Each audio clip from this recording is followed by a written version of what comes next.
ప్రార్థించదాం. హల్లెలూయా, హల్లెలూయా.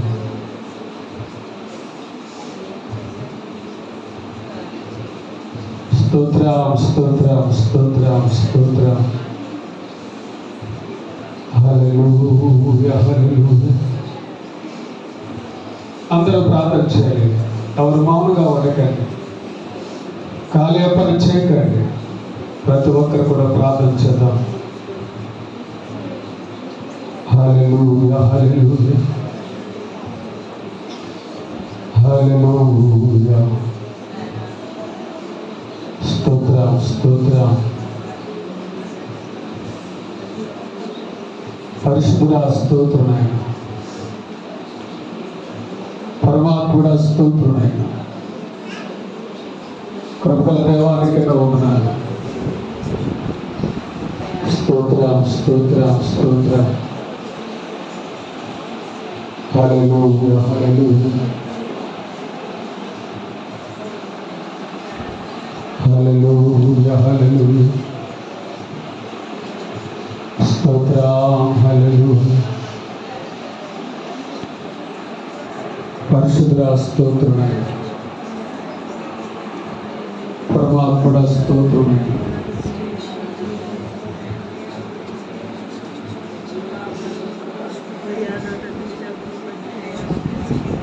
హల్లెలూయా, హల్లెలూయా.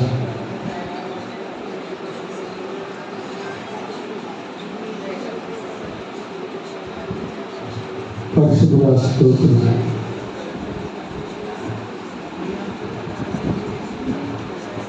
హల్లెలూయా. చేయాలి, అందరూ ప్రార్థన చేయాలి, ప్రార్థన చేయాలి.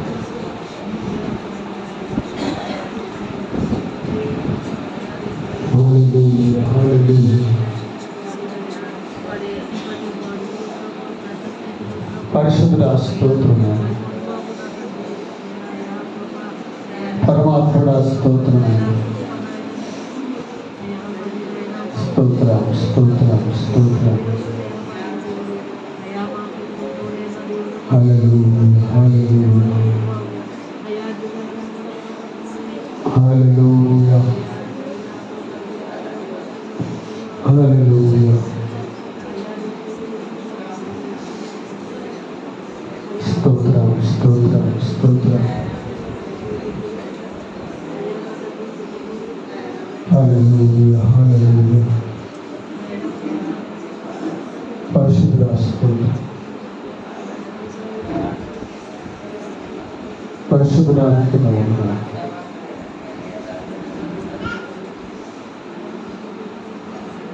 హల్లెలూయా. అమ్మా, ఎవరు మనుగా ఉండకండి,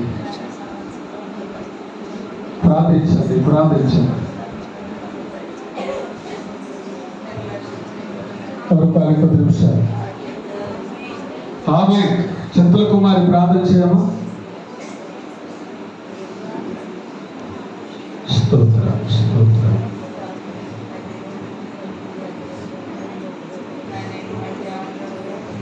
హల్లెలూయా, హల్లెలూయా.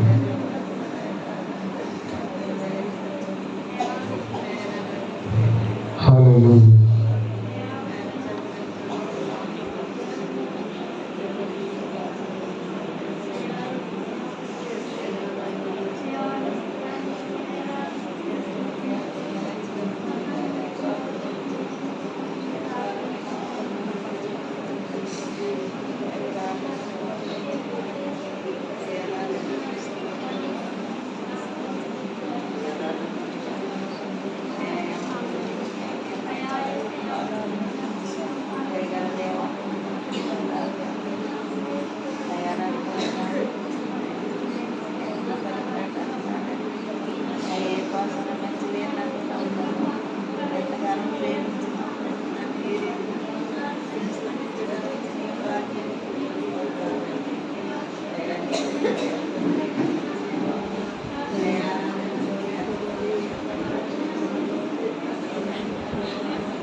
ఈరోజు ఉదయకాలం నుంచి ఆయన గడిచిన కాలం నుంచి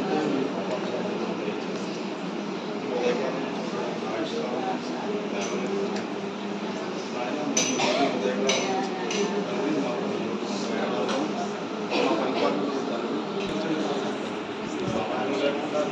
ఈ భూమి మీద తండ్రి ఏమిటో తండ్రి మనుగడ సాగించు సహాయం కావాలి.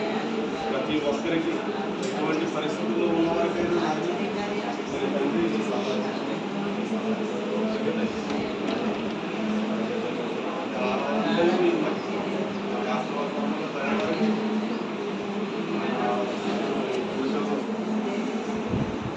ఉపవాసం నుండి సాధించుకున్నట్టు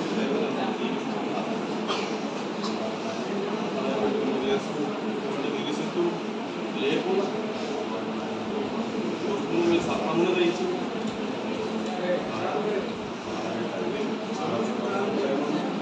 ఎవరైతే నాయన గోప్యంగా ఉండి ఆయన ఉపవాసం ఉండి వారి అవసరతల కొరకు వారి ఇబ్బందుల కొరకు నాయన విధి విధానాల కొరకు తండ్రి ఆయన ప్రార్థించుకుంటారు. వారి నాయన సన్నిధిలో నాయన ప్రార్థించుకుంటారు. వారి కాలంలో మీకు ఇష్టమైతే తండ్రి వారి సహాయం ప్రతి ఒక్కరిని కాచి కాపాడు. ఆయన మా జీవన విధానాన్ని కొనసాగించుకుంటే ఆయన మేము మనుగడ సాగించడానికి మాకు ఇస్తున్నటువంటి ప్రతి అవకాశం ఆయన నాకంటే ముందుగా చేసినటువంటి ప్రార్థనలు మీ సన్నిధికి చేర్చుకున్నారని నమ్ముతూ నేను చేసుకున్నటువంటి ప్రార్థనలు పొరపాటు తప్పులను నన్ను మన్నించి నా దీనులను అల్పుడను అయోగ్యుడను ఆయన నా ప్రార్థనలు మీ సన్నిధికి చేర్చుకున్నాను. కాలంలో మీ సహాయం ఆ సహాయం కొరకు ఎదురు చూసి నిరీక్షణ గలవారంగా ఉండాలి. యేసుక్రీస్తు వారి ప్రార్థన మంచి కాపరివి నీవేన మంచి కాపరివి నీవేన మంచి కాపరివి ఓ ప్రభువా నీవేన మంచి కాపరివి నీవేన మంచి కాపరివి దారి తప్పినా నన్ను నీవు వెదకి వచ్చి రక్షించితివి. దారి తప్పినా నన్ను నీవు వెదకి వచ్చి రక్షించితివి. నిత్య జీవము నిచ్చిన దేవా నిత్య జీవము నిచ్చిన దేవా నీవేన మంచి కాపరివి నీవేన మంచి కాపరివి నీవేన మంచి కాపరివి నీవే నా మంచి కాపరివి నీ ప్రభువా ఓ ప్రభువా నీవే నా మంచి కాపరివి నీవే నా మంచి కాపరివి నన్ను ప్రేమించిన గొర్రెలన్నిటిని ఎల్లప్పుడూ చేయి విడువక నీవు ప్రేమించిన గొర్రెలన్నిటిని ఎల్లప్పుడూ చేయి విడువక అంతము వరకు కాపాడు దేవా అంతము వరకు కాపాడు దేవా నీవే నా మంచి కాపరివి నీవే నా మంచి కాపరివి నీవే నా మంచి కాపరివి నీవే నా మంచి కాపరివి ఓ ప్రభువా ఓ ప్రభువా నీవే నా మంచి కాపరివి నీవే నా మంచి కాపరివి నీవే నా మంచి కాపరివి నీవే నా మంచి కాపరివి హల్లెలూయా హల్లెలూయా. చక్కటి పాట పాడిన ప్రియ బిడ్డకు హృదయపూర్వక వందనాలు చెల్లిస్తున్నాను. రేపు సాయంకాలం నూతంగి సరస్వతి పాట పాడుతుంది. సిద్ధపడాలని ప్రేమతో కోరుతున్నాను. మంచిది. రాత్రి ఏదో చిన్న ప్రశ్న ఇచ్చినట్టున్నాను. అందరూ చదివారా? ఇటమ్మా, యోబు యొక్క తల్లిదండ్రులు ఎవరు? కుర్చీలో కూర్చున్న వాళ్ళు చెప్పండి అమ్మా. బైబిల్ చదివారా? ఏమ్మా సునీత చదివావా? దొరికిందా అమ్మా? కనపడదు మరి ఎక్కడ వెలిగితే కనపడద్దే, నెలకొండ ఎక్కడ కనపడద్దే ఏమ్మా?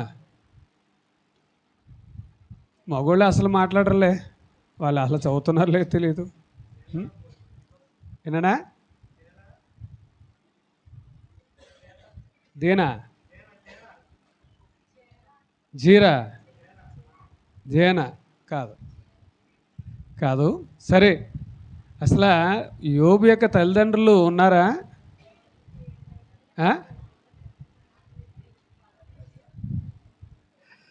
యోబు యొక్క తల్లిదండ్రులు ఉన్నారా? పేరుందా? కానీ కొన్నిటిని తల్లిదండ్రులుగా చేసుకున్నాడు. తల్లిదండ్రులు లేరు కానీ కొన్నిటిని తల్లిదండ్రులుగా చేసుకున్నాడు. అది యోబు రాసిన గ్రంథం ఎన్నో అధ్యాయమ్మా అయ్యా? 17వ అధ్యాయము 18వ వచనం తీయండి. 14వ వచనం, 17వ అధ్యాయము 14వ వచనం. ఆ మైక్ తీసుకొని చదవండి. అందరూ తీశారా? యోబు రాసిన గ్రంథము ఎన్నో అధ్యాయమ్మా? 15వ అధ్యాయం 17వ అధ్యాయం 14వ వచనం. 17, 14 చదవండి. మైక్ తీసుకోమన్నా చదువు. నీవు నాకు తండ్రివని గోతితోను ఆగనండి. నీవు నాకు తండ్రివని గోతితో, నీవు నాకు తల్లివని చెల్లెవని పురుగుతోను నేను మనవి చేయుచున్నాను.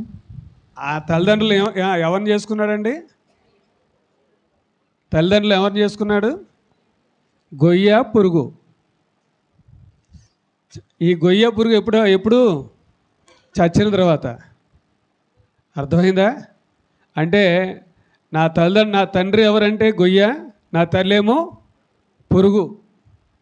అంటే ఆ విధంగా తల్లిదండ్రులుగా ఏర్పాటు చేసుకుని, అంటే యోబు యొక్క తల్లిదండ్రులు ఎవరు అంటే బైబిల్లో పేరు లేదు కానీ తండ్రి తల్లిగా గొయ్యని ఏర్పాటు చేసుకున్నాడు, పురుగుని ఏర్పాటు చేసుకున్నాడు. నిజంగా చదివినందుకు మీకు హృదయపూర్వక వందనాలు. రేపటికి ఒక చిన్ని ప్రశ్న, బాగా తేలికైన ప్రశ్న ఇస్తున్నాను, జాగ్రత్తగా అర్థం పూరీము అనే పదము దేంట్లోంచి వచ్చింది? ఏ పదంలోంచి వచ్చింది? పూరీము అనే పదము ఏ పదములో నుంచి వచ్చింది? అలా నవ్వుకుంటే అలాగా చాలా చిన్న ప్రశ్న అమ్మా కదా, చాలా చిన్న ప్రశ్న. మీకు అర్థమవుతుందంట, నాకు తెలుసు మీకు అర్థమవుతుంది. పూరీము అనే పదము ఏ పదంలోంచి వచ్చింది? పాస్టమ్మ గారు, రాణిగమ్మ గారు అలా చూస్తున్నారు ఏంటి? నాకు అర్థం అవుతలేదు. ఎందుకు అర్థం అవుతావు ఏమ్మా? అర్థం అవుతుంది. బైబిల్ ఉన్న మాటలే చెప్తున్నాను, బయట ఏ మాటలు చెప్పట్లే, అవి బైబిల్ ఉన్న మాటే. ఇప్పుడు యోబు తల్లిదండ్రులు ఎవరిని చేసుకున్నాడంటే గొయ్యిని పురుగుని చేసుకున్నాడు, వాళ్ళే తల్లిదండ్రులుగా భావించాడు.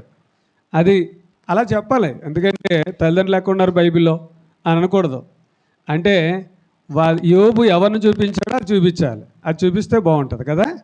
ఏదో నాకు తెలివి తక్కువ, నేను బాగా మీ అందరికంటే తెలివి తక్కువ నేనే, మీకంటే జ్ఞానహీనుడు నేను, కానీ నాకు ఇచ్చిన దాంట్లో ఏదో ఒక్కొక్క ప్రశ్న వేస్తూ ఉంటాను. దేవుడు మిమ్మల్ని దీవించును గాక. కొంతమంది ఉన్నారు మధ్యాహ్నం అట్లా ఫోన్ చేస్తారు నాకు, ఫోన్ చేసి అది ఎక్కడుంది ఇది ఎక్కడుంది అని అడుగుతూ ఉంటారు. కాబట్టి వాళ్ళకి ఏదో ఒక చిన్న క్లూ ఇస్తూ ఉంటారు, మీరు కూడా చేయండి, మీకు కూడా క్లూ ఇస్తూ ఉంటాను. సరే మంచిది. ఆ ప్రశ్న గుర్తుంచుకోండి. పూరీము అనే పదము ఏ పదంలోంచి వచ్చింది? మొట్టమొదటి ఏమని పిలిచేవారు, ఆ తర్వాత పూరీముగా ఎలా మారింది? అర్థమైంది కదా. ఈ మాట ఎప్పుడైనా విన్నారా? పూరీము అన్నమాట పూరి కాదు, మనం తినే పూరి కాదు, పూరీము అది గుర్తుంచుకోండి, లేదా పూరీలు గుర్తుంచుకోండి, అది గుర్తించేద్దాం. దేవుడు మిమ్మల్ని దీవించును గాక. పాస్టమ్ గారు వచ్చే వాక్యం అందిస్తారు, వచ్చే వాక్యాన్ని అందించవలసిందిగా కోరుతున్నాను.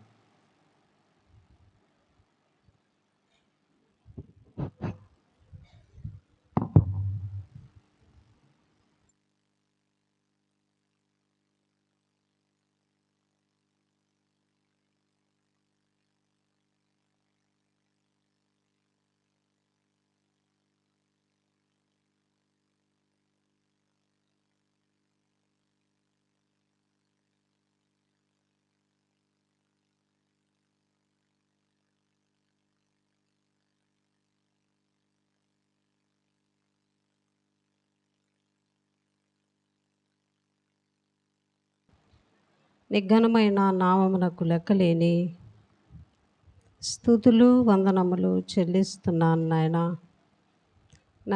ఎన్నిక లేని, దేనికి ఉపయోగం లేని ప్రభా, నన్ను జ్ఞాపకం చేసుకుని నాకు ఇచ్చిన ఈ సమయాన్ని బట్టి నీకు వేలాది వందనాలు స్తోత్రములు చెల్లిస్తున్నాను నాయన. నేనైతే జ్ఞానవంతురాలను కాదు బాబు, నువ్వు సర్వజ్ఞానివి నాయన.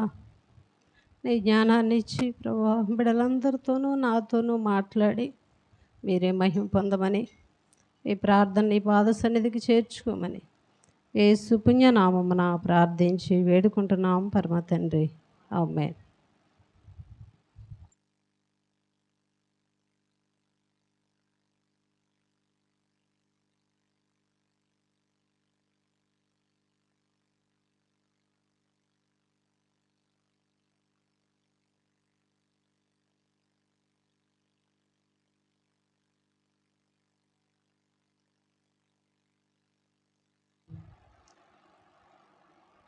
వాళ్ళకి 10వ రోజు అండి. దేవుడు ఉపవాస దీక్షలు ప్రారంభించి వాళ్ళకి 10వ రోజు సిలువ జాన ఆయన ఉపవాసాలు ఉండి, ఈ సిలువ జానానికి సిలువకు అప్పగింపబడటానికి ఆయన సిద్ధపడి ఏం చేస్తారంటే ఒక్కొక్క రోజు ఒక్కొక్కటిగా ఆయన చేస్తూ వచ్చారండి.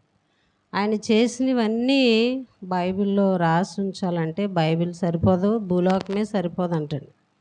ఇక్కడ 10వ రోజు వరకు ఆయన ఏమేమి చేశారో, దేని గురించి ఆయన మాట్లాడారో మనం చిన్నగా క్లుప్తంగా సమయాన్ని బట్టి ముగించుకోవడానికి సిద్ధపడదామండి. ఫస్ట్ రోజు ఏం చేశాడంటే ఆయన ప్రార్థన చేశాడు. ఆ ప్రార్థన చేసి ఆయన ముఖము రూపాంతరము చెందేలాగా అంత వేదనతో ఆయన ప్రార్థన చేసినప్పుడు ఆయన వస్త్రాలు కూడా ఎంత తేజోమయంగా ఏమంత తెల్లగా మారిపోయినాయి అంటాడు. ఇక్కడ మనం చూసినట్లయితే మార్కు సువార్త 9వ అధ్యాయము 1 నుంచి మనం 1 నుంచి 8 వచనాలు మనం చదువుకుందామండి. ఆ దినములలో మరి ఒకసారి బహు జనులు కూడి రాగా వారికి 9వ అధ్యాయము 1 నుంచి మరియు ఆయన ఇక్కడ నిలిచి ఉన్న వారిలో కొందరు దేవుని రాజ్యము బలముతో వచ్చుట చూచు వరకు మరణము రుచి చూడరని నిశ్చయముగా మీతో చెప్పుచున్నాను. ఇంకా కిందకి చూడండి. 6 దినములైన తర్వాత యేసు పేతురును యాకోబును యోహానును మాత్రం వెంటబెట్టుకుని ఎత్తైన ఒక కొండ మీదకి ఏకాంతముగా వారిని తోడుకుని పోయి వారి ఎదుట రూపాంతరము పొందెను. అంతలో ఆయన వస్త్రములు ప్రకాశమానమైనవియు మిగులు తెల్లనివియు ఆయను. లోకమందు ఏ చాకలియు అంత తెల్లగా ఉతకలేడమాట. అంటే చలువ చేయలేడంటే ఉతకలేడు, అంత తెల్లగా మారిపోయి అంటాడు. ఆయన అంతా ప్రార్థన చేశారు. ఎత్తైన కొండ మీదకి వెళ్ళిపోయి ఎటువంటి డిస్టర్బెన్స్ లేకుండా, ఎటువంటి ఇబ్బంది కలగకుండా ఉండాలని కూడా ఇద్దరిని తీసుకుని, పేతుర్ని యోహాన్ని ముగ్గురిని, యాకోబుని తీసుకుని, నమ్మకమైన వారు ప్రార్థనాపరులను కొంతమంది ఏరుకుని ఆయన తీసుకెళ్ళాడనమాట. తీసుకెళ్ళి ప్రార్థన చేసేటప్పుడు ఆయన ముఖం రూపాంతరం చెందిందని మన వాక్యాన్ని చూస్తున్నాం. ఇంకా మనం కింద చూసినట్లయితే మత్తయి సువార్త 17వ అధ్యాయము 2వ వచనంలో ఏముందంటే ఆయన ముఖము సూర్యుని వలె ప్రకాశించెను. ఎలా ప్రకాశించిందండి? సూర్యుని వలె. సూర్యుని మనం ఏమన్నా చూడగలమంటారా? చూడలేమండి. సూర్యుడిని తేటగా బాగా ఎండ వచ్చినప్పుడు మనం అలాగా తేరి చూడగలమా? చూడలేం. ఆ వెలుగంక చూడలేం. కానీ ఈయన ముఖాన్ని కూడా చూడటానికి అంత కాంతిగా ఉందన్నమాట. సూర్యుని వలె ప్రకాశించిందంట. మొదటి రోజు జరిగిన కార్యం అది. రెండో రోజు మనం చూసినట్లయితే యోహాను సువార్త 10వ అధ్యాయము 1 నుంచి 6 వచనాలు మనం చదువుకున్నట్లయితే దాంట్లో మనకి కనపడుతుంది ఏంటంటే కాపరి గురించి చెప్తున్నాడు ఆయన. నిజమైన కాపరి. ఏ కాపరి అండి ఆయన? నిజమైన కాపరి.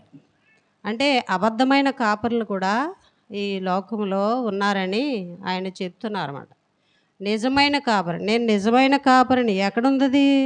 యోహాను సువార్త 10వ అధ్యాయము 1 నుంచి మీరు 6 వచనాలు చదివితే, అంటే అన్ని రిఫరెన్స్లు ఇవ్వడానికి సమయం సరిపోదు కనుక చెప్తున్నానండి. ఇంకా కిందకి ఆయన దేనికి కాపరిగా ఉన్నాడంటే ఆత్మల కాపరి. ఎవరికండి? మన ఆత్మకు కాపరిగా, సెక్యూరిటీగా ఆయన ఉంటున్నాడంటాడు. మన ఆత్మలకు ఆయన కాపరిగా ఉంటున్నాడు. ఆయన కాపరిగా ఉండబట్టే 2021లో కరోనా వచ్చినా కానీ ప్రాణభిక్ష పెట్టి కాపరిగా ఉండి, సెక్యూరిటీగా ఉండి మన ప్రాణాలతో నిలబెట్టాడండి. దేవుని స్తోత్రం, హల్లెలూయా. ఇక్కడ ఏం చెప్తున్నాడు? పేతురు రాసిన మొదటి పత్రిక 2వ అధ్యాయం 25వ వచనంలో ఇక్కడ మనం చూస్తున్నాం ఆత్మల కాపరి మాట. ఇంకా కింద చూస్తే దేనికంటే ప్రధాన కాపరి. ఆయన ఏ కాపరి అండి? ప్రధాన కాపరి. ఆయనకు సాటైన వారు ఎవ్వరు లేరు. ఆయనతో సమానమైన వారు కూడా ఎవరూ లేరండి. ఆ ప్రధాన కాపరి మన ఆత్మకు కాపరిగా ఉండి నిజమైన స్నేహితుడిగా మన పక్క నుండి మనల్ని కాస్తున్నాడండి. ఆత్మల కాపరి అన్న మాట ఎక్కడుందంటే పేతురు రాసిన మొదటి పత్రిక 5వ అధ్యాయము 4వ వచనంలో మనం చూడగలమండి. ఇలా రెండో రోజు మనం చూస్తున్నాం. ఇంకా మూడో రోజున మనం చూసినట్లయితే తప్పిపోయిన గొర్రె గురించి ఆయన మాట్లాడారన్నమాట. తప్పిపోయిన గొర్రె. ఆత్మల కాపరి, నిజమైన కాపరి, ప్రధాన కాపరి రెండో రోజు మాట్లాడిన తర్వాత మూడో రోజు ఏం మాట్లాడారంటే చాలా మాటలు మాట్లాడవచ్చు ఆయన, కానీ ఒక్కొక్కటిగా మెయిన్ పాయింట్లు మాత్రమే అక్కడ అనుభవజ్ఞులు, భక్తులు దీంట్లో కొన్ని లిఖించి ఉంచారన్నమాట. ఇక్కడ చూసినట్లయితే తప్పిపోయిన గొర్రె. తప్పిపోయింది. ఒక యజమానుడికి 100 గొర్రెలు ఉన్నప్పుడు అడవిలో మేపడానికి వెళ్ళినప్పుడు ఒక గొర్రె ఆ మేతలో పడి ఆ పచ్చదనాన్ని దానివైపుకి వెళ్ళి ఆ లోకం పచ్చగా ఉందని చూసి లోకంలో మునిగిపోయిన మనల్ని కాయడానికి లేపడానికి ఆయన సిద్ధంగా ఉన్నాడండి. తప్పిపోతున్నామేమో మనం ఏ విషయంలో అయినా, అక్కడ తప్పిపోయిన గొర్రెను ఆయన రక్షించినట్లు పాపంలో తప్పిపోయామో, లేదా విశ్వాసంలో తప్పిపోయామో, లేకపోతే ఇంకా భక్తిలో తప్పిపోయామో, వీటన్నిటిలో ఏ విషయంలో తప్పిపోయామో గొర్రెలను పోల్చాడు. ఎహెజ్కేలు రాసిన గ్రంథం, గొర్రెలైన మీరు మనుషులు అంటున్నాడు. ఇక్కడ అదే చెప్తున్నాడు. ఏంటంటే ఆయన తప్పిపోయిన గొర్రెను ఆయన వెతికి రక్షించాడండి, కాపాడుకున్నాడు. ఆయన తనకి ప్రాణానికి ఎటువంటి ప్రమాదం కలగకుండా ఆ గొర్రెను ఆయన కాపాడి రక్షించాడు. ఆ అడవిలో ఒంటరిగా ఉండి తన మేతలో పడిపోయింది.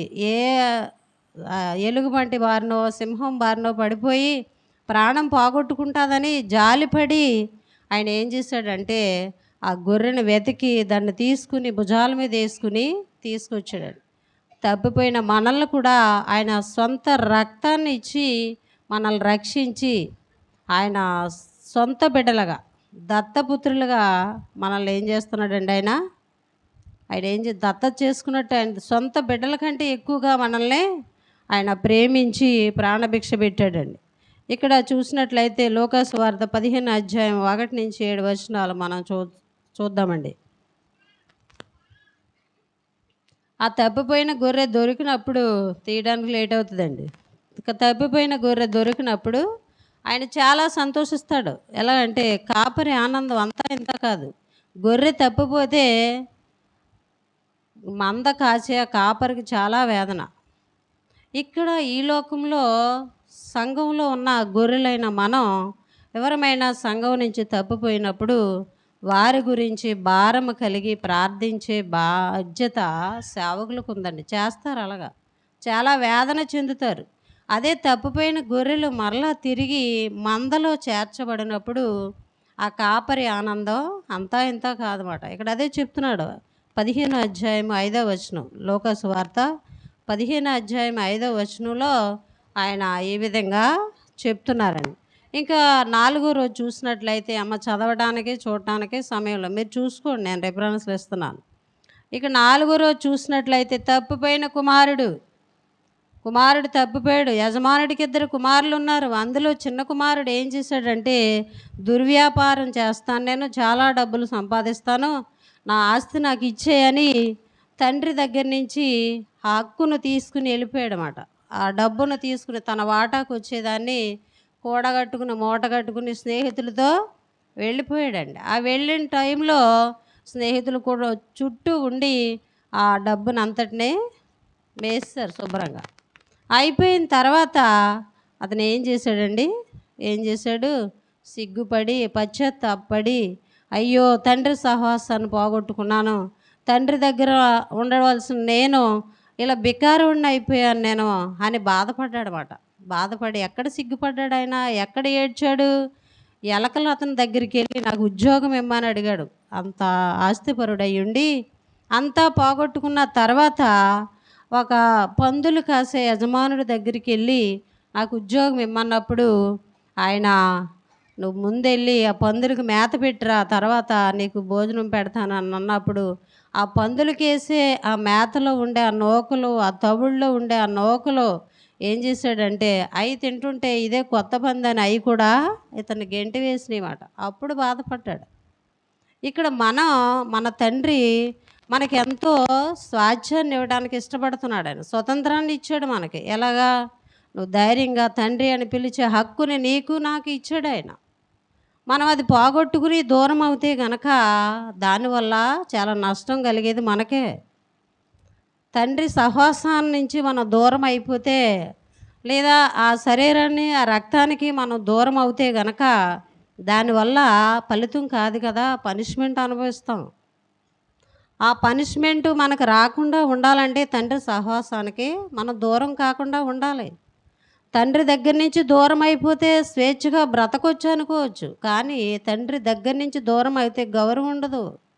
తండ్రి దగ్గర నుంచి దూరం అయితే ఇబ్బందుల పాలు తప్ప అక్కడ సొంతంగా తినడానికి చేయడానికి ఏది లేదు. అక్కడ ఫ్రెండ్స్ ఎంతసేపు ఉంటారండి? ఆ డబ్బు ఉన్నంతసేపే తన చుట్టూ ఉన్నారు. ఆ డబ్బులు అయిపోయినాయి, నీకు ఉన్నదా లేదా అని అడిగితే అప్పు ఇచ్చేవారు లేరు, ఆదరించి ముద్ద పెట్టేవాళ్ళు కూడా లేరండి. పందులు కూడా అతన్ని తిన్నివ్వలేదంటే ఎంత హీనమైన స్థితికి వచ్చేసాడు అతను చూడండి. ఇంక ఇక్కడ చూసినట్లయితే దుర్వ్యాపారం చేశాడు, పశ్చాత్తాపం పొందాడు. ఎక్కడంటే లోకాసు వార్త 15 అధ్యాయము 19-21 వచనాలు మనం చదివినట్లయితే తెలుస్తుంది. తిరిగి ఆ తండ్రి ఆనందపడుతున్నాడు. ఎప్పుడంటే ఆ మాసిపోయిన ఆ మురికి బట్టలు సేవకులు చెప్పేశారు ఈ వాక్యం, కానీ రోజు వెంబడి రోజు చెప్పాలని నేను చెప్తున్నానండి. ఇక్కడ ఆ మాసిపోయిన బట్టలతో, మాసిపోయిన గెడ్డంతో, మురుగుతో వచ్చినప్పుడు స్నానం లేదు, ఏమీ లేదు. ఎవరైనా అయితే అసహించుకుంటారు, బాబు దూరంగా కూర్చో, ఏంటి దగ్గర ఉన్నా, అలా దూరంగా ఇలా బయట కూర్చోడు. ఒక అబ్బాయి వస్తాడు మధ్యాహ్నం 2వ ఆరాధనలో వస్తాడు, మాసిపోయిన బట్టలతో వస్తాడు. అతను కొంచెం మెంటల్గా ఉంటాడో ఏంటో తెలీదు, చోటి ఏదో పేరంట అబ్బాయి పేరు. ఆ అబ్బాయిని అందరూ బయటికి వెళ్ళి కూర్చో అంటారు. అయితే ఇతను పశ్చాత్తాపడి ఆ మాసిపోయిన బట్టలతో, మాసిపోయిన గడ్డంతో, స్నానం లేదు, శుభ్రం లేదు, ఒక బికారు వాళ్ళలాగా లేదా అడుక్కునే అతనికంటే నీచకంగా అతను ఉన్నప్పుడు దూరంగా ఉండి ఆ బిడ్డ వెళ్ళిపోయి దూరం అయిపోయినప్పుడు కానించి తండ్రి ఎంతో వేదన చెందుతున్నాడు, బాధపడుతున్నాడు, ప్రార్థన చేస్తున్నాడు నా బిడ్డ తిరిగి రావాలని. అలాగే తిరిగి వచ్చాడనమాట. ఏమీ లేక అన్నీ పోగొట్టుకుని ఏమీ లేనివాడిగా తిరిగి వచ్చాడనమాట. తిరిగి వచ్చినప్పుడు ఆ బిడ్డను కౌగిలించుకుని మెడ మీద ముద్దు పెట్టి తనకి స్నానం చేయించి ఆ గెడ్డం అది కూడా తీయించేసి చక్కని రాజవస్త్రాలు కట్టి ఆ ఉంగరం పెట్టి తన దగ్గర కూర్చోబెట్టి పెద్ద విందు చేశాడండి. తండ్రి ఆనందం అంతా ఎంత కాదండి ఆ బిడ్డ తిరిగి వచ్చినప్పుడు. మనం కూడా తిరిగి ఆయన దగ్గరికి వచ్చినప్పుడు మన పరమ తండ్రి, లోకంలో ఉన్న తండ్రి అంత సంతోషపడితే మనల్ని కన్నా పరమ తండ్రి మనల్ని చూసి కూడా ఆయన సంతోషించడానికి ఇష్టపడుతున్నాడండి. ఇంకా మనం చూసినట్లయితే 5వ రోజు లూకాసు వార్త 16 అధ్యాయము 10-13 వచనాలు మనం చూసినట్లయితే ఇక్కడ కనబడుతుందన్నమాట. అన్యాయస్తుడు నమ్మకం లేకుండా చేసుకున్నాడన్నమాట. అక్కడ అది చదివితే మీకు అర్థమవుతుంది. అక్కడ ఇద్దరు యజమానులకు ఎవరు కూడా దాసులుగా ఉండలేరండి. ఇద్దరికి పాలేతనం ఇప్పుడంటే పాలేతనాలు లేవు. పాలేతనం చేస్తే ఇద్దరి దగ్గర డబ్బులు తెచ్చుకుని ఇద్దరికీ చేస్తానంటే కుదురుతుందంటారా?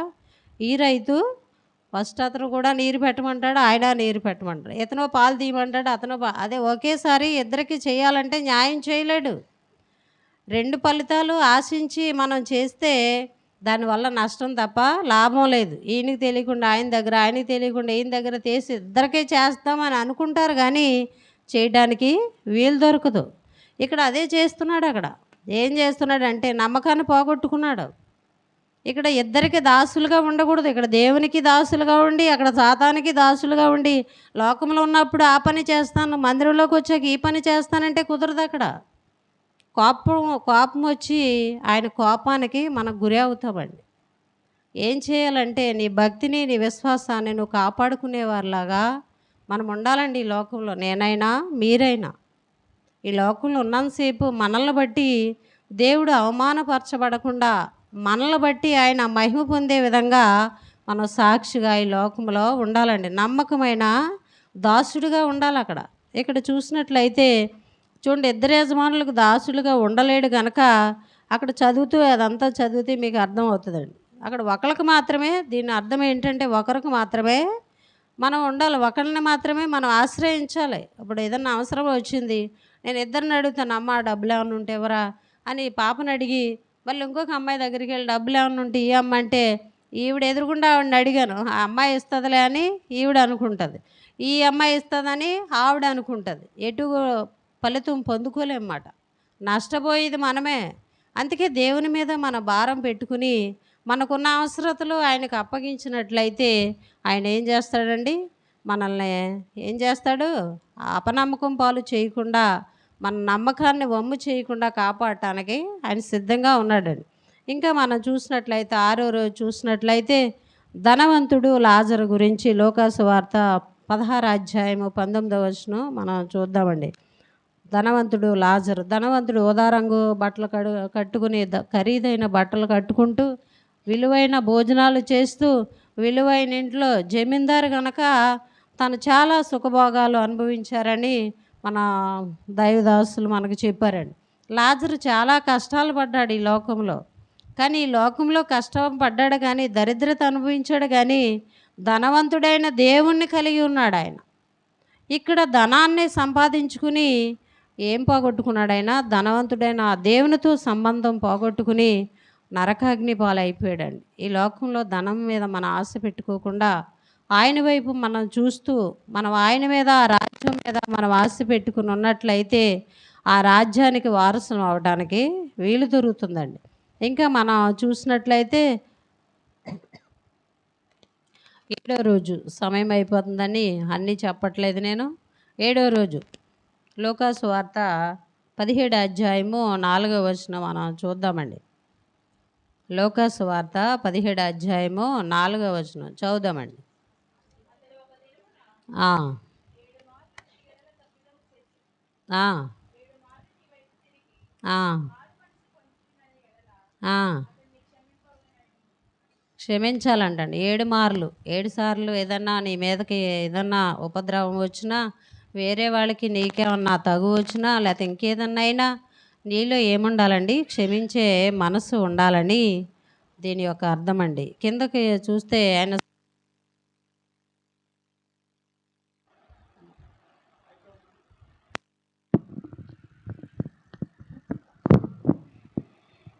ఇక్కడ సహోదరుని క్షమించాడంట ఆయన. తోటి వారిని క్షమించేవారుగా మనం ఉండాలి. ఇక్కడ చూడండి, క్షమించే హృదయం కలిగిన వారమే మనం ఈ లోకంలో ఉండాలండి. మనలో క్షమాపణ లేకుండా, సమాధానం లేకుండా దేవుని శరీరానికి, దేవుని రక్తానికి మనం పాత్రులం కామండి. ఆ రక్తంలో పాలు పంచుకోవాలన్నా, శరీరాన్ని ముట్టుకోవాలన్నా మనలో ఏముండాలి? క్షమించే హృదయం మనకు ఉండాలండి. అక్కడ అలా క్షమించే హృదయం లేకే అబ్షాలోము తన అన్నయ్య అమ్నోను మీద పగ పెట్టుకుని హత్య చేశాడని అయ్యగారు చెప్పారు మనకు. ఇక్కడ మనం చూసినట్లయితే పాపాల విషయంలో మనల్ని క్షమించి, మనం ఎన్నిసార్లు తప్పిపోయినా, ఆయన దగ్గర నుంచి దూరం అయిపోయినా, ప్రార్థన చేయకుండా పడుకున్నా, వాక్యం చదవకుండా పడుకున్నా, ప్రార్థన చేయకుండా భోంచేసినా, ఏం చేసినా కానీ ఆయన క్షమించేవాడు గనక మనల్ని అందరినీ క్షమించాడండి ఆయన. ఏ పాపం చేసినా సరే తెలియకుండా, ఎవరికీ తెలియకుండా, తల్లిదండ్రులకు కానీ, లేదా భర్తకు కానీ, లేదా భార్యకు కానీ, లేదా అత్తమామలకు కానీ, ఎవరికి ఏది తెలియకుండా గోప్యంగా చేసిన పాపాన్ని కూడా ఆయన తేటగా చూసి ఆయన క్షమించేవాడండి. ఆయన క్షమించాడు అలాగా. అటువంటి క్షమా హృదయం మనం అందరం కలిగి ఉండాలండి. మార్కు సువార్త 11 అధ్యాయం 25వ వచనంలో ఏం చెప్తున్నాడంటే, మీరు ప్రార్థించినప్పుడల్లా మీ విరోధిని మీరు క్షమించాలని చెప్తున్నాడు. అక్కడ ప్రార్థన చేసినప్పుడు నీకు విరోధులు ఎవరున్నారో వారిని క్షమించమని అడగాలి. ప్రభువా, నా విరోధి నాతో వాదమాడినా అతనితో మీరు మాట్లాడండి, అతన్ని క్షమించండి, నన్ను కూడా క్షమించండి అని మనం ప్రార్థించినప్పుడల్లా వారి గురించి వారిని క్షమించమని దేవుడిని మనం బ్రతిమలాడేవారుగా ఉండాలండి. ఇంకా చూసినట్లయితే 8వ రోజు విశ్వాసం గురించి మనం మాట్లాడుకుందామండి. లూకాసు వార్త 17 అధ్యాయం 5వ వచనంలో ఈ విధంగా రాసి ఉంది విశ్వాసం గురించి. ఆవగింజంత విశ్వాసం ఉంటే, ఆవగింజంత విశ్వాసం, ఆవగింజ ఎంత ఉంటుందండి? ఉండదు కదా, చిన్నది మాట. ఇంత విశ్వాసం ఉంటే మనం ఏదైనా సాధించటానికి, అంటే సాధించటానికండి ఎదుటి వాళ్ళని సాధించడానికి కాదండి, నువ్వు ఏదైనా పొందుకోవటానికి వీలు దొరుకుతుందని ఆ విశ్వాసాన్ని కలిగి ఉండాలని ఇక్కడ చెప్తున్నారన్నమాట. ఆవగింజంత విశ్వాసం ఉండాలండి. విశ్వాసము ద్వారా మన క్రియలు చూపేవారుగా ఉండాలి. మన విశ్వాసం పనుల ద్వారా చూపించాలి. మనం చేసే పనిని బట్టి మన విశ్వాసులమా అవిశ్వాసులమా బయట వారికి చూపించేవారిగా ఉండాలి. అమ్మో, ఈమె చాలా విశ్వాసగా ఉంటుంది, ఈమె చాలా గయ్యాలిగా ఉంది అంటే అక్కడ విశ్వాసకున్న పేరు పోయిందన్నమాట. అమ్మ, ఈవిడ చాలా ప్రార్థనాపర్రాలు, ఏంటి ఇక్కడ ఇలా ఉంది అని ఇక్కడ వాక్యం చెప్పేద్ది, అక్కడికి వెళ్ళి ఇలాగా దెబ్బలాడేద్దామంటే నాకు విశ్వాసం ఉన్నట్టండి. అది నా విశ్వాసాన్ని నేను పోగొట్టుకున్నట్టే. ఇక్కడ చెప్తున్నాడు అన్నమాట, విశ్వాసం ద్వారా క్రియలు చూపించాలి. నీ పనులు, నీ చేతలు, నీ మాటలు విశ్వాసిగానే ఉండాలి తప్ప అవిశ్వాసిగా ఉండకూడదని ఈ వాక్యాన్ని దేవుడు మనకు చూపిస్తున్నాడు అన్నమాట. యోహాను సువార్త 6వ అధ్యాయము 28వ వచనంలో ఈ మాటను మనం చూడగలం. విశ్వాసము ద్వారా నీతిమంతులు అవ్వాలంటండి. మనం ఏం చేయాలి? విశ్వాసంలో బలపడి నీతిమంతులుగా మనం తీర్చబడాలి. అబ్రహాము దేవుణ్ణి నమ్మి ఆయన నీతిమంతుడిగా తీర్చబడ్డాడండి. మనం కూడా నీతిమంతులుగా మనం తీర్చబడాలన్నా, ఆ నీతిమంతుడైన యేసయ్యకు పిల్లలుగా మనం ఉండాలన్నా మనం విశ్వాసంలో బలపడాలండి. విశ్వాసంలో బలహీనం అయితే గనక ఆ నీతిమంతుడైన దేవునితో ఉన్న సాంగత్యాన్ని, ఆ సంబంధాన్ని పోగొట్టుకునేవారుగా అయిపోతామన్నమాట. ఇంకా కింద చూసినట్లయితే విశ్వాసం ద్వారా దేవునికి ఇష్టలుగా ఉంటాం. ఇక్కడ విశ్వాసం ద్వారా నీతిమంతులు రోమాపత్రిక 5వ అధ్యాయం 1-5 వచనాలు మనం చూస్తే కనిపిస్తుంది అన్నమాట. విశ్వాసము ద్వారా దేవునికి ఇష్టలుగా ఉండాలంటే మనం చేతులెత్తి ప్రార్థన చేయాలంటాడు. పవిత్రమైన చేతులు ఎత్తి ఇక్కడ చూడండి ఏంటది? హెబ్రీ పత్రిక 11వ అధ్యాయం 6వ వచనం చదవండమ్మా, సమయం అయిపోతుంది. హెబ్రీ పత్రిక 11వ అధ్యాయము 6వ వచనం. విశ్వాసము లేకుండా దేవునికి ఇష్టలుగా ఉండట అసాధ్యము. దేవుని యొద్దకు వచ్చువాడు ఆయన ఉన్నాడని, తన్ను వెతుకువారికి ఫలము దయచేయువాడని నమ్మవలని కదా.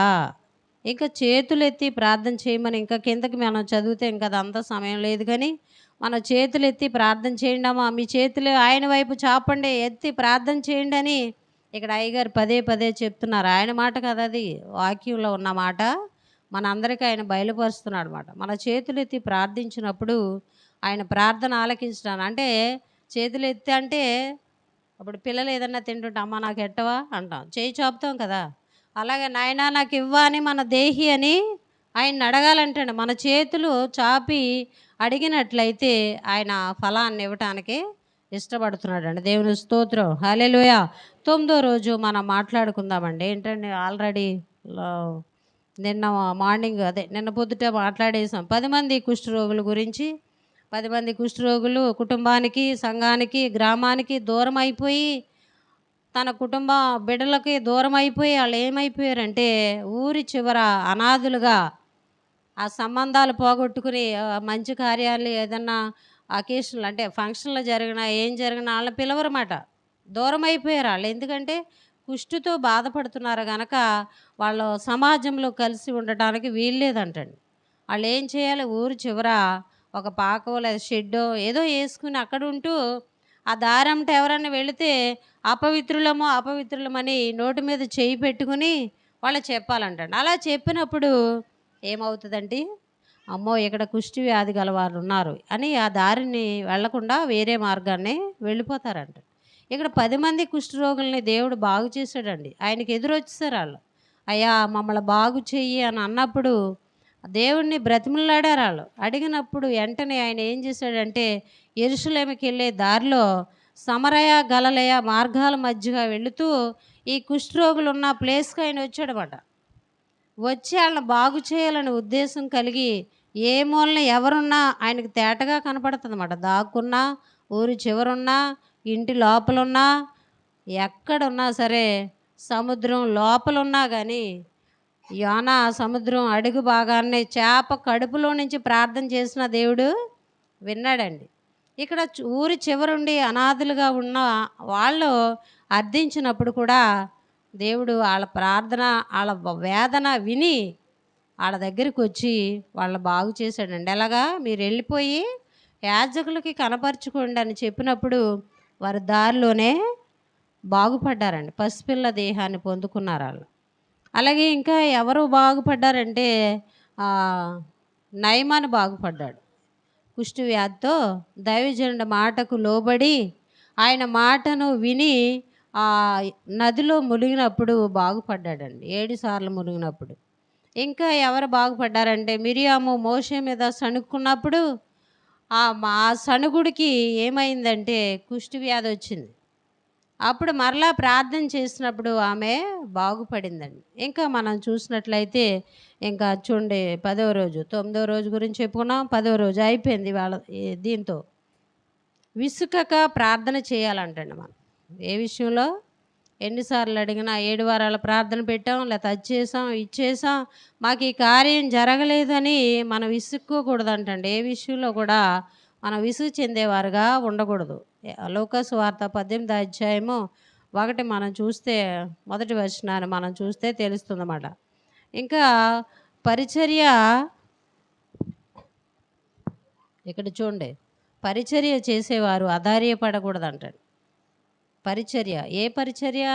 నువ్వు మందిరంలో పరిచర్య చేస్తున్నావా, తుడవటంలో, లేకపోతే క్లీన్ చేయటంలో, లేకపోతే ఇంకా సువార్త అందించడంలో, లేకపోతే ప్రార్థన చేయటంలో, పాటలు పాడటంలో, వాక్యం అందించడంలో, ఏ విషయంలో నువ్వు ఏ పరిచర్యల నిమిత్తం ఉన్నావో దాంట్లో మనం ఏం చేయకూడదండి, అధైర్యపడకూడదు. అంతమాట మేమే చేయాలా బాబోయ్, మన ఇద్దరికి అవుతుందా ఈ పని, అమ్మో నేను ఒక్కదాన్ని చేయగలదునా, అమ్మో నేను ప్రార్థన చేయగలదునా, నేను కూడా ఇదివరకు సమయం లేదు కానీ చెప్తున్నాను, పాస్టర్ గారు ఎక్కడికన్నా వెళ్ళమ్మా వేళ క్రిస్మస్కి వెళ్తున్నాను, వాక్యం నువ్వే చూసుకోవాలంటే, అమ్మ నాకు కదండి బాబు, మోషన్ అనుకో, లేకపోతే ఎవరికన్నా చెప్పండి, నేనైతే చెప్పలేను అని భయపడేదాన్ని.